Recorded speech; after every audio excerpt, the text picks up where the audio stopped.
ಅಧ್ಯಕ್ಷರೇ, ನಾನು ಯಾಕೆ ಹೇಳಿದೆ ಅಂತ ಹೇಳಿದ್ರೆ ನಿಮ್ಮ ಒಳ್ಳೇದಕ್ಕೆ ನಾನು ಹೇಳಿದ್ದು. ನಿಮ್ಮ ಒಂದೇ ನಿಮಿಷ, ನಿಮ್ಮ ಒಳ್ಳೇದಕ್ಕೆ ನಾನು ಹೇಳಿದ್ದು. ನೀವು ನನಗೆ ಎಷ್ಟೇ ಬೈದ್ರೂ ಅದನ್ನು ನಾವು ವರ ಅಂತ ನಾವು ತಿಳ್ಕೊಂತೀನಿ. ಯಾಕಂದರೆ ನಾವು ಕಲಿಯುವಂಥವ್ರು. ನೀವು ನನ್ನ ಈ ಸೀಟಲ್ಲಿ 2 ಬಾರಿ ಕೂತಿದ್ದೀರಾ, ನಾನು ಇನ್ನೂ ಈಗ ಬಂದಿರೋದು.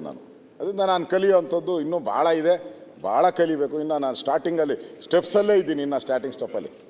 ಎಲ್ಲರೂ ಕಲಿಯೋದು ಯಾರು ಬೃಹಸ್ಪತಿ ಅಲ್ಲ, ಸಾಯೋವರೆಗೂ ಕಲಿತಲೇ ಇರೋದು, ಗೊತ್ತಾಯ್ತಾ? ಯಾರು ಬೃಹಸ್ಪತಿಗಳಲ್ಲ. ನಾನು ಯಾಕೆ ಈ ಮಾತು ಹೇಳಿದೆ ಅಂದರೆ, ಹಿಂದೆ ನೀವು ಆಡಿದ್ದೇ ಮಾತು, ನೀವು ಹೇಳಿದ್ದೇ ವೇದವಾಕ್ಯ, ನಡೆದಿದ್ದೇ ದಾರಿ, ಸಿದ್ದರಾಮಯ್ಯನವ್ರು ನಡೆದಿದ್ದೇ ದಾರಿ ಅಲ್ಲ. ಆವಾಗ ನೀವು ಸಿಂಗಲ್ಲು, ಒಬ್ಬರೇ ಇದ್ದೀರಿ ನೀವು. ಈಗ ಇಬ್ಬರಾಗಿ ಹೋಗಿದ್ರಿ ಅಷ್ಟೇ. ನಾನು ಅದನ್ನು ತಪ್ಪು ಅಂತಲೂ ಹೇಳಲ್ಲ.